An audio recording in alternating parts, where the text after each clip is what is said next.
دل کے گہرائیوں سے مبارکباد پیش کرتا ہوں عالی جناب شمسالدین چچا کو اور ان کے گھر والوں کو جنہوں نے اس محفل کو سجائی عمرے کے تعلق سے۔ عزیزان ملت اسلامیہ، اللہ تبارک و تعالیٰ کی بارگاہ میں التجا ہے مولا کہ اس محفل کے صدقے میں ان کے سفر کو آسان عطا فرمائے، بول دیجئے آمین۔ عزیزان ملت اسلامیہ، وقت زیادہ نہیں ملا ہے، بس میں آپ کے پیش نظر کچھ اچھی باتیں رکھوں گا۔ آپ سے میری گزارش ہے کہ آپ میری باتوں کو ان کانوں سے نہیں بلکہ ان کانوں سے سنیے گا، کیونکہ انداز بیاں میرا شوق نہیں، شاید کہ اتر جائے آپ کے دل میں میری بات۔ عزیزان ملت اسلامیہ، میں نے ابھی خطبہ مقدسہ کے بعد ایک آیت کریمہ تلاوت کرنے کا شرف حاصل کیا۔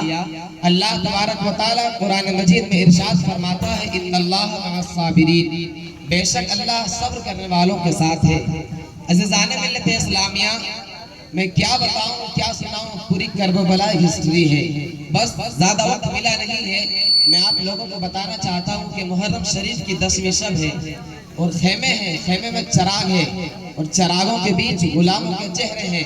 سب کو خبر دی گئی حسین نے بلایا ہے، سارے اٹھے امام کے خیمے میں آ گئے۔ عزیزان ملت اسلامیہ، آج یہاں پہ قلیل تعداد ہے، کم تعداد ہے، تو کوئی یہ سوچ کے اپنے دل کو تنگ نہ کرے، چھوٹا نہ کرے کہ یہاں پہ کم لوگ ہیں تو شاید محفل کامیاب نہیں ہے۔ نہیں میرے دوست، کامیابی کی ضمانت مجمع نہیں ہوتے۔ عاشق اگر جنگلوں میں بیٹھ کے نعت پڑھ دینا، بھلے کوئی انسان سننے والا نہ ہو، پتھر بھی نبی کی نعت سننے لگ جایا کرتے ہیں۔ یہ دیواریں بھی سن رہی گواہ بنیں گے قیامت کے دن۔ کتنے لوگ کربلا جانا چاہتے ہیں، صرف اپنے ہاتھ کو اٹھا کے بولے یا حسین یا حسین۔ آج ہم خیال کے ذریعے کربلا جائیں، انشاءاللہ وہ وقت آئے گا کہ اللہ کے فضل سے حقیقت میں کربلا کا سفر کریں گے۔ عزیزان ملت اسلامیہ، لیکن یاد رکھیں سفر تبھی کامیاب ہوتا ہے جب مصطفیٰ پہ درود پڑھا جاتا ہے۔ برو درود پاک پڑھ لیجیے، اللہم صلی علی سیدنا شفیعنا حبیبنا و مولانا محمد بارک وسلم، صلو علیہ صلاۃ و سلام علیک یا رسول اللہ صلی اللہ تعالی علیہ وسلم۔ عزیزان ملت اسلامیہ، حضرت امام حسین اعلان فرماتے ہیں کہ جسے جانا ہے چلے جائے۔ میں آپ سے وعدہ کرتا ہوں کہ قیامت کے دن نانا سے میں آپ کی بھی شفاعت کراؤں گا۔ سامعین محترم، چراغ حضرت امام حسین نے بند کرنے کا حکم دیا، تو پتہ ہے جب چراغ بند کرنے کا حکم دیا تو تبدیلی کتنے تھی۔ جب چراغ بند نہیں ہوا تھا تو سب کی آنکھیں سوکھی نظر آ رہی تھی، جب چراغ بند کر کے پھر جلایا گیا تو سب کی آنکھیں بھیگی نظر آ رہی تھی۔ پتہ ہے آج اگر مزاج کے مطابق جلسہ نہ ہو پایا، بندے نے اٹھائے کپڑے جھاڑے بستر پہ جا کے لیٹ گئے، کیوں؟ آپ کا مزاج اتنا اعلیٰ ہو گیا، ان کی محفل میں آپ کو بیٹھنا دشوار ہو گیا۔ بھائی یہ کوئی دشواری نہیں ہے، علماء کرام تشریف فرمائیں سے پوچھئے، قیامت کے لمحات میں بھی آپ سوچ لیا کریں آپ نے کیا سمجھا حسین کو، آپ نے جانا کیا ہے۔ یہاں پہ علماء کرام، بڑے بڑے علماء کرام نشست فرمائیں سے پوچھئے، یہ بتائیں گے اذا خرج الامام فلا صلاۃ کلام، جب امام خطبے کے لیے نکل جاتا ہے پھر کسی کو بات کرنے کی اجازت نہیں، بات چھوڑے فلا صلاۃ، نماز پڑھنے کی اجازت نہیں۔ پھر سوچ میرے نبی ممبر پر بیٹھے ہیں، حضور خطبہ ارشاد فرما رہے ہیں، کون خطبہ دے رہا ہے؟ وہ محبوب ممبر پر بیٹھا ہے۔ اگر اشارہ کر دے تو چاند کے جو ٹکڑے کر دیتا ہے، اگر اشارہ کر دے تو بس سوچ کے واپس بلا لیتا ہے، اگر بول دے کو رات تو رات ہو جاتی ہے، رات کو دن کہہ دے تو دن میں بدل جاتی ہے رات۔ اللہ اکبر، وہ محبوب ممبر پر بیٹھا ہے۔ اگر معراج میں چلے جانے کے بعد سارے نبی ہاتھ باندھ کر کھڑے ہو جائیں صرف امید پر، یا اللہ ان کے پیچھے 2 رکعت نماز پڑھنے کی اجازت دے دے، اگر چلے وہ سدرۃ المنتہا پر تو فرشتے عرش میں ہاتھ باندھ کر کھڑے ہو جائیں، یا اللہ ان کے پیچھے 2 رکعت نماز پڑھنے کی اجازت دے دے تاکہ تیرے محبوب کے مترجم میں ہمارا بھی نام آ جائے۔ اگر اس کا گزر رب کے عرش پر ہونے لگے تو عرش کہتا ہے یا اللہ محبوب کو میرے اوپر سے ضرور گزار دینا، میری خواہش تھی کہ محبوب کے طلبوں کا بوسہ لینے کا موقع مل جائے۔ اللہ اکبر، محبوب ممبر پر بیٹھا ہے، جن کے شان رسمت کا عالم یہ ہے سب ان کے غلامی میں آنے کی تمنا کر رہے ہیں، زبان میں خطبہ ہے میرے نبی کا، اچانک نگاہ اٹھی کیا دیکھتے ہیں؟ مسجد کے دروازے پہ شہزادے آ رہے ہیں، ایک شہزادے کو حسن کہا جاتا ہے، دوسرے شہزادے کو حسین کہا جاتا ہے۔ کیا تیری مرضی ہے، جب چاہے بستر پہ جا کے لیٹ جا۔ میں آپ سے پوچھنا چاہتا ہوں کوئی ایسا شہزادہ آیا ہو تو لا کر کے دکھاؤ جو حسین کے مقابلے کا ہو۔ عزیزان ملت اسلامیہ، آئے ہیں مسجد نبی کے دروازے پر، جیسے دروازے پر آئے ہیں آپ کا پیر آپ ہی کے کرتے کے دامن میں پھنسا، جیسے پیر پھسلا آپ زمین کی طرف آئے ہیں، اچانک میرے نبی کے ممبر پہ نگاہ اٹھی، کیا دیکھتے ہیں؟ شہزادوں کو پھسلتے دیکھا۔ یہ بھی تو کہہ سکتے تھے بلال نواسے کو سنبھالو، یہ بھی تو کہہ سکتے تھے ابو بکر کر میرے نواسے کو لے کے آ جا. یہ بھی تو کہہ سکتے تھے اے بلال میرے نواسے کو سنبھالو. یہ بھی تو کہہ سکتے تھے اے لیے اپنے بیٹے کو لے کے آ جا. لیکن جیسے ٹھوکر لگی ہے شہزادے زمین کی طرف آئے ہیں. خطبہ توڑ دیا گیا میرے نبی نے اور توڑ کر کے شہزادے کی طرف گئے ہیں. ایک شہزادے کو دائیں بازو سے اٹھایا ہے اور دوسرے شہزادے کو بائیں بازو سے اٹھایا ہے اور لے کر کے آئے ہیں. منبر پر بیٹھے ہیں. ایک طرف حسن بیٹھے ہیں دوسری طرف حسین بیٹھے ہیں. لے کر کے سرکار بیٹھے ہیں. اس کے بعد ایک تاریخ ساز جملہ میرے نبی نے فرمایا تھا اور کہا تھا صحابہ یہ میرے نواسے ہیں میں ان سے پیار کرتا ہوں. آقا فرماتے ہیں یا اللہ میں ان سے پیار کرتا ہوں اور تو بھی ان سے پیار فرما.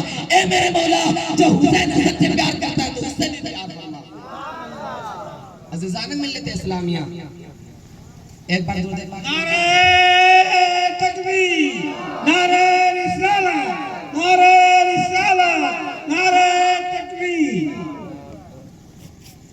عزیزان ملت اسلامیہ آج ہم نہ جانے حسین کی یاد میں ڈھول بجاتے ہیں ڈی جے کر کے ہم لوگ ناچتے ہوئے جاتے ہیں. شرم آنی چاہیے. میں آپ سے بات پوچھنا چاہتا ہوں ذرا دل پہ ہاتھ رکھ کے آپ بتائیں اگر ہمارے گھروں میں کسی کی میت ہو جاتی ہے تو کیا وہاں پر کوئی ڈی جے آ کر کے بجائے گا عیاشیاں کرے گا تو ہم برداشت کر سکتے ہیں کہ ہمارے دل میں تکلیف نہیں پہنچے گی؟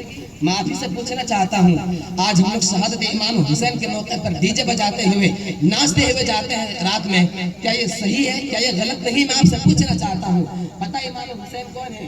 ایک مرتبہ امام حسین آقا کریم کے پشت مبارک پر سوار تھے تو حضرت عمر رضی اللہ تعالیٰ عنہ کی نظر پڑتی ہے تو حضرت عمر فرماتے ہیں واہ واہ کیا سواری میسر ہوئی ہے.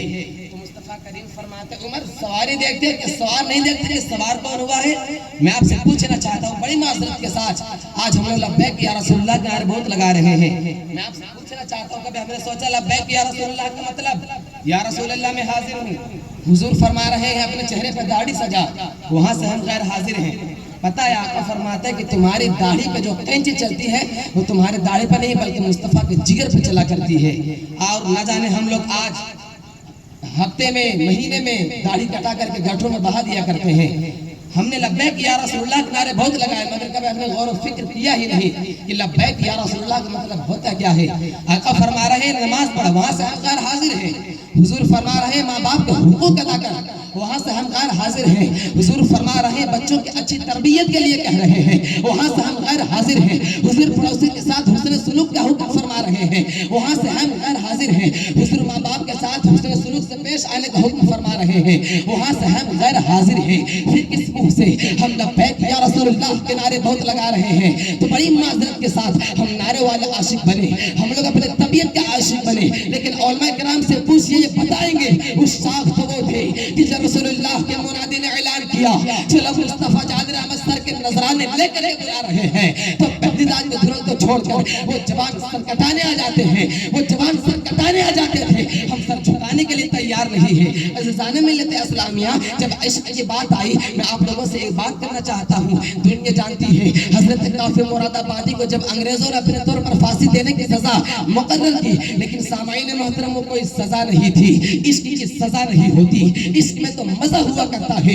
حضرت نجمی مہدوی رحمت اللہ علیہ فرماتے ہیں عشق کا جرم ہے پھانسی کی سزا دو مجھ کو پر تیرے یار پہ مجھ کو سزا دی جائے. حضرت کافی مراد آبادی سے پوچھا جاتا ہے کسی قدر پہ تلوار رکھی جاتی ہے جس کو پھانسی دی جاتی ہے اس کی آخری خواہش پوچھی جاتی ہے اے کافی تم بھی بتاؤ تمہاری آخری خواہش کیا ہے؟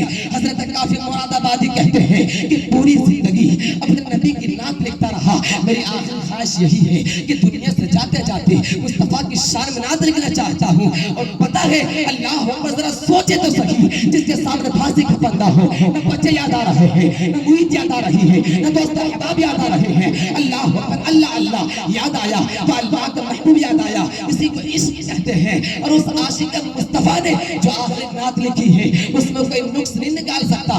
ایسا لگتا ہے کہ عشق اور ادب ایک دوسرے سے گلے ملتے نظر آ رہے ہیں. اور آج بھی رانائی ایسی ہے یوں کہہ لیجیے عشق کے جبرائیل مکمل اپنے صدرہ پر نظر آ رہا ہے اور اس شان کے ساتھ وہ نعت لکھی ہے. وہ مشہور زمانہ کلام یہ ہے کوئی کوئی باقی رہے گا نہ چمن رہ جائے گا پر رسول اللہ کا دین حسن رہ جائے گا. اطلس و کمخاب کی پوشاک پہ نازانہ ہو اس تنے پہ جان پر خاکی کفن رہ جائے گا. جو پڑھے گا صاحب اللہ کے اوپر درود آگ سے محفوظ اس کا تن بدن رہ جائے گا. حضرت کافی مراد آبادی نے کل کہا تھا، انگریزوں کے لیے کہا تھا، اور اس عاشق مصطفیٰ کے لیے اس مصرے کو میں آج کے فرعون کے لیے پڑھنا چاہتا ہوں کہ نام شان جہاں مٹ جائیں گے لیکن یہاں حشر تک نام و نشان پنجگت رہ جائے گا۔ وقت زیادہ نہیں، انشاءاللہ کبھی وقت ملے گا پھر آپ کے پیش نظر اچھی بات اللہ رب العزت کی بارگاہ میں التجا کرتا ہوں مولا مجھ سے کچھ بولنے میں کوئی غلطی ہو گئی تو میں تمام سامعین کو گواہ بنا کے توبہ کرتا ہوں، استغفر اللہ ربی من کل ذنب و اتوب الیہ۔ السلام علیکم۔